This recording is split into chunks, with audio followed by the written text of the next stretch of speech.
Welcome to episode 74 of No Rares Required. And I just wanted to say really quick that one of the reasons why I spend so much time talking about draft is because it's a really great way to collect cards cheaply. So if I look at like 4 Murders at Karlov Manor, I have been spending on average 60 or 84 gems per pack. So compare that to the best price that you can get by buying in bulk on the Arena store, which is more like 200 gems per pack. And you can see that like it's over 50% off if you do learn how to draft and do it well. So with that in mind, every week I cover the top performing commons and uncommons in limited or draft in a specific color pair or archetype. And this is to help you figure out what the most common strategies are, because you're going to mostly see commons and uncommons during your draft. And this is the last archetype to cover for Murders at Karlov Manor, which is Gruul, or red-green. And the theme on MTG Arena is Big Disguise, and once again, they knocked it out of the park this time for giving accurate descriptions to what the archetype is trying to do. And what the archetype's theme is trying to accomplish is kind of on point to its best strategy. So my draft skeleton, which I like to start things off with, is limited to 17 commons, 5 uncommons, and 1 rare. And this is largely because, again, these are the if you can build a strategy that's mostly commons and uncommons, it gives you kind of this consistency of a strategy that you can shoot for when you find yourself in the archetype. So things of note, you may notice there are no 3-drops in the curve for this skeleton, and that's because you're looking to leverage disguise creatures that come in for 3 colorless. And then if you can turn them later into big threats later in the game, as I've mentioned before, it's kind of like adventures that we've seen before that allow you to play a higher number of 4+ drops than you would normally see in a limited curve, because it allows you to play it on turn 3, and then later in the game, once you get to 7 mana, you can just play them face up. So cards like Vengeful Creeper, Offender at Large, Riftburst Hellion, these are all great commons that fit into this theme of big disguise creatures, and they all wheel. So you can take advantage that you're not going to have to struggle very hard to find those options. Then 10 Street Gossip, the signpost, archetype signpost uncommon, helps pay for those expensive costs while also having Vigilance as a 4/4 attacker. And the 4/4, as I've mentioned before, as well, is a particularly good stat block in this set. So you've also got cards like Nervous Gardener and the Flourishing Bloomkin that help you ensure your land drops and hitting into the top end of your curve.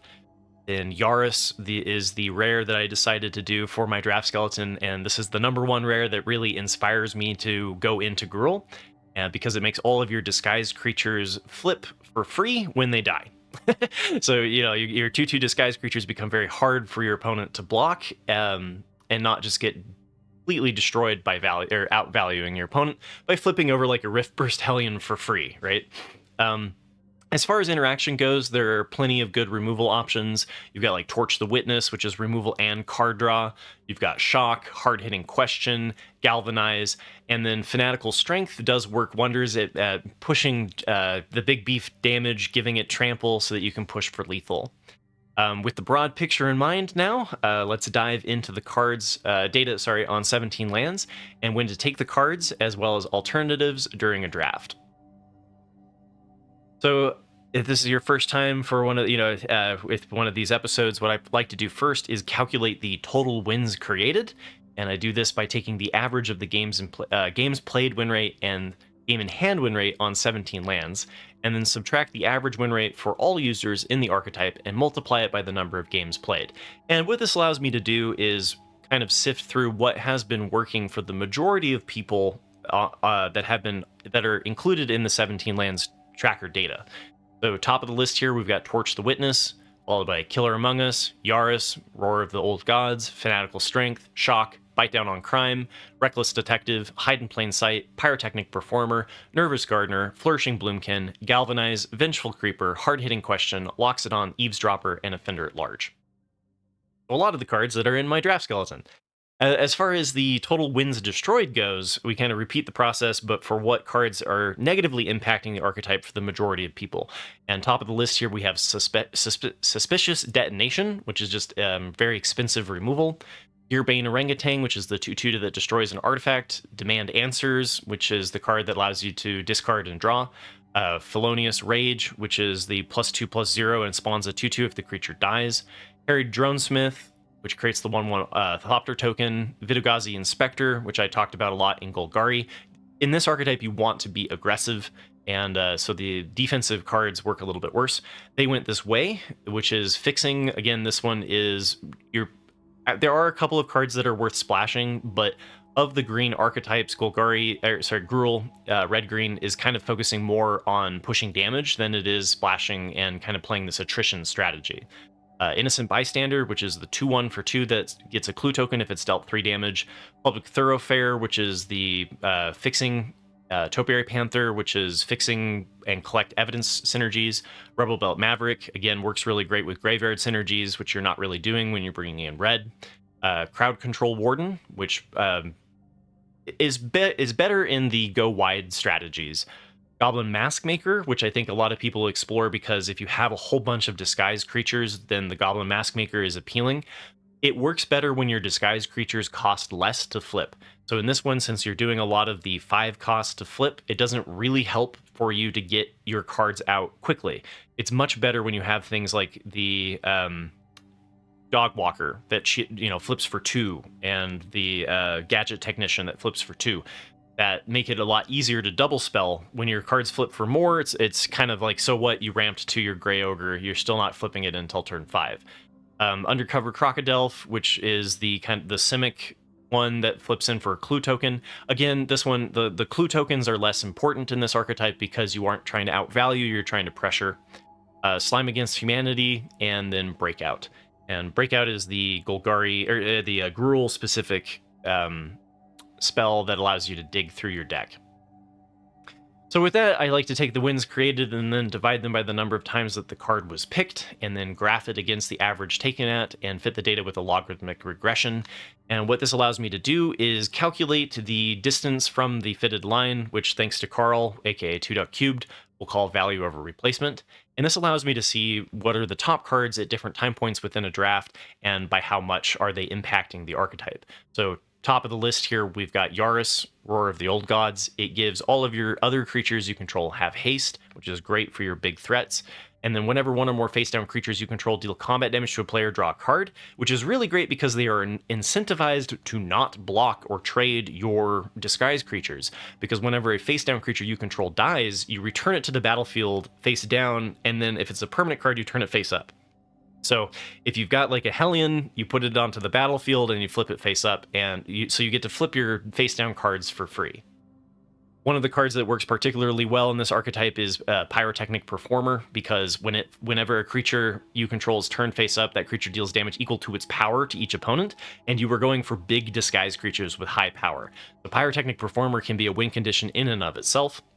And we've got Hide in Plain Sight. Again, this has additional synergies with so the face down cards can be cloaked cards as well, not just disguised. And so you can hit really big creatures to flip up with Hide in Plain Sight. We've got the Anzarag, the Quake Mole, which works particularly well in Gruul with its aggression, especially if you can give it trample with like the Fanatical Strength. And if they block this creature, so they don't want to block it in the first place. So there's actually a little bit less synergies than you normally would think with a stat block like this, giving it trample, because they're already not going to block it, right? If they do block it, they have to try to kill it. That's where the combat trick comes into play, and like you can give it first strike, you give it trample, because then if this survives, you get to do an additional combat phase. You get to do an additional combat phase even if it dies.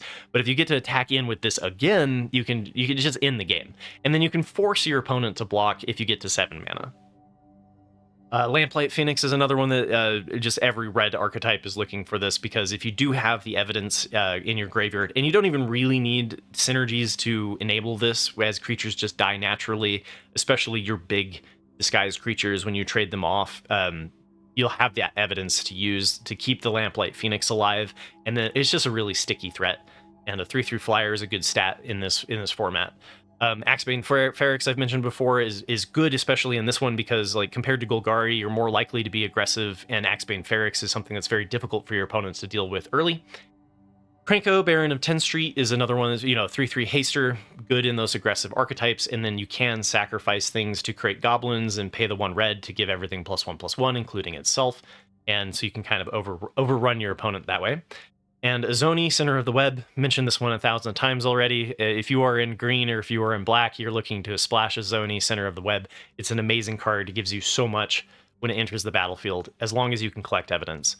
And then Fugitive Codebreaker is another one that works particularly well with your combat spells, and you can flip this up to draw additional gas.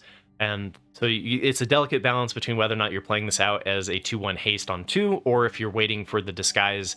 Because you've got, I tend to play it out for its disguise cost in archetypes that have the cheaper disguise costs, because you're more likely to be able to spend all of your mana and get through all of your resources and dump your hand.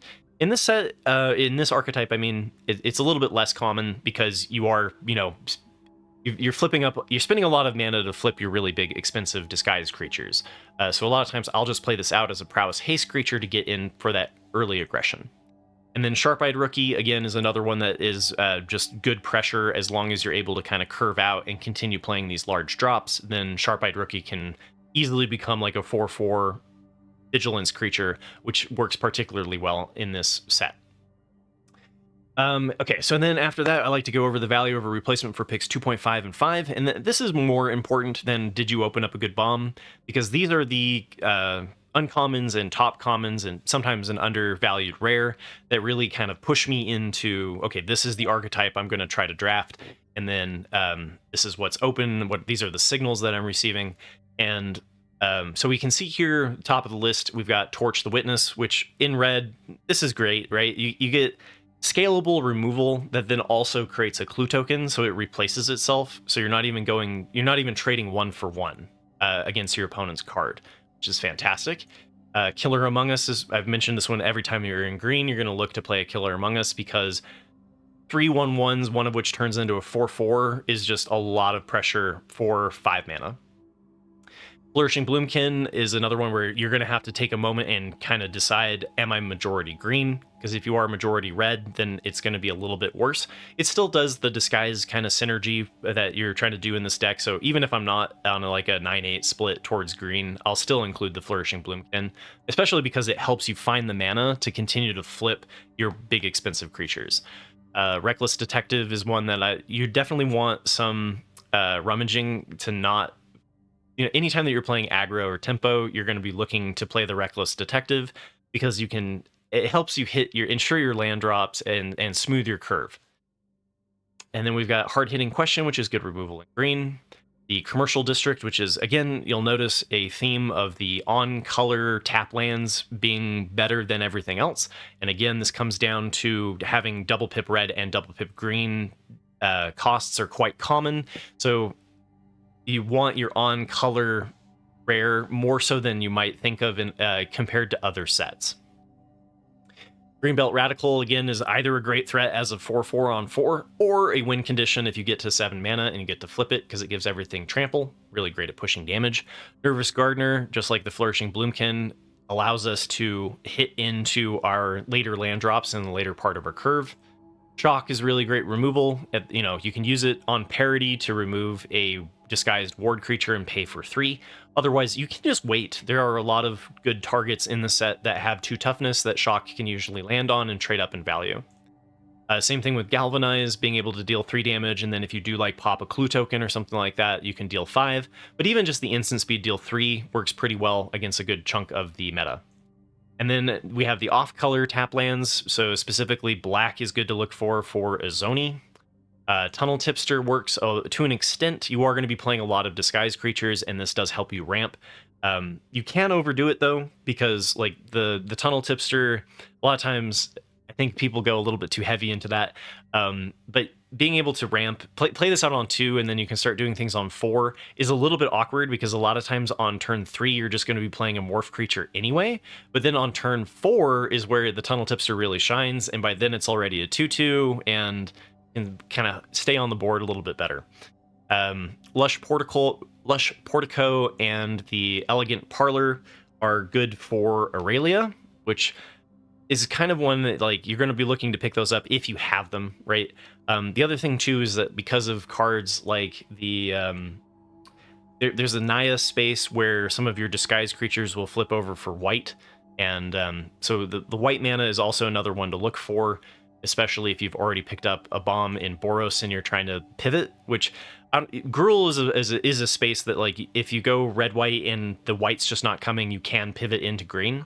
So that one, typically those cards are, the white mana is coming over from that in the first place, and you kind of end up in a 3-color Naya space.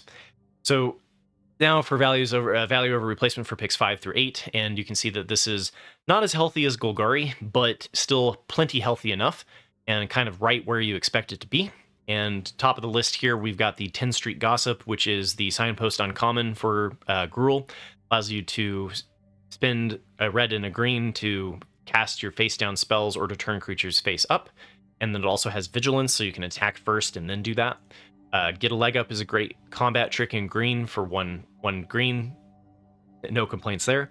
Bite down on crime. Again, it's another one that you don't really need to have the collect evidence synergies to make bite down on crime good. Removing a blocker and then pushing for damage, even if you have to pay 4, is okay. And then you've got Loxodon Eavesdropper, which again, you don't need to have a whole lot of synergies for this to just be good as a 4/4 vigilance that draws a card. Gadget Technician, in a pinch, you know, like it is a disguised creature, but it's one of those cheap, it's one of the small disguised creatures. But if you have like Get a Leg Up, there are go wide synergies that this can work with. Then Glint Weaver, you've got yourself, as long as you are playing the Nervous Gardeners and the Flourishing Bloomkins, being able to hit your 6 and 7 drops is quite doable in green. So anytime that I've got those, I'm looking to run like 1 or 2 Glint Weavers because of just how great they are stabilizing if you are behind. And then the Culvert Ambusher, again, depending on how much pressure you're, how much you're trading off with your opponent's board, Culvert Ambusher can snipe something particularly juicy off of their board. And then Person of Interest, you do want to keep track of how many 4-drops you have. So like if you have the 10 Street and you have Person of Interest, and you can end up overextending a little bit on your 4-drop slot. So just keep an eye on that, especially because Person of Interest is very play versus draw, and you have less of a go wide kind of payoff than you do in like Boros. But it's still really great when you are on the play and you are aggressively pressuring your opponent. Vengeful Tracker is another one that like you do want 2-drops in this, especially because like you aren't doing the kind of slower attrition strategy. So Vengeful Tracker, just as a 2/2 Grizzly Bear that punishes them for popping clue tokens, is good pressure as long as you are aggressive. Escape Tunnel, again, doesn't matter in my opinion if you are trying to actually splash for off-color stuff. I would rather have an Escape Tunnel even in a very focused green-red deck.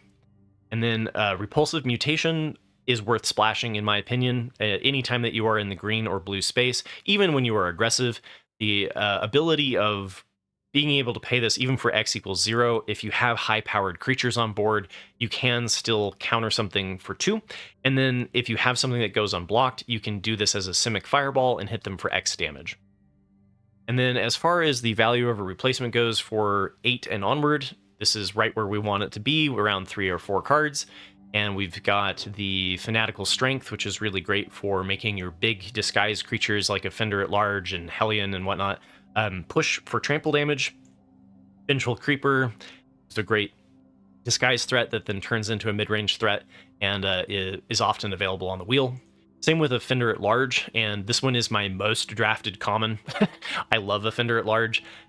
Being able to flip it up at instant speed and maneuver where you're giving the +2/+0 works particularly well, and it really synergizes nicely with the Pyrotechnic Performer, the rare, because this will flip over and hit for 7. And then we've got the Riftburst Hellion, which is a little bit more expensive to pay with the 6, but gives you a really nice threat that fits into the archetype's theme. So that's it for all of the archetypes of Murders at Karlov Manor, and I really enjoyed the set. I thought it was really fun. I thought there was some really cool stuff. I know that some people really didn't like there being so much Ward 2, and I liked it because it it made combat tricks a little bit more playable and a little bit less prone to a 2-for-1 than usual, which I thought was kind of fun. I do think that there was a little bit of a play versus draw discrepancy with cards that worked particularly good on offense and not so much on defense, like a Killer Among Us and a Person of Interest. And so, like, a red card and a green card, which, so for Gruul, this one might be a little bit play versus draw in this archetype specifically. But I'd love to hear from you about what your favorite archetypes were and what your most fun drafts were. It's always fun talking about trophies and silly things that you were able to accomplish during the set. So, as I've mentioned before, and I'll just make sure that, to bombard you with this message, I'm going to be taking a break until I return for Outlaws at Thunder Junction in April, and I will be back. And until then, I'll schedule up some of my favorite draft videos to keep you company until I return. So thanks for nerding out once again and going on this deep dive with me. And I hope it helps you get those trophies. And then thank you once again, Fabian, for joining as a YouTube member. I greatly appreciate the support. And remember to hit like and subscribe as a free way to help support me. And thanks for listening and being part of my community. I will see you in April.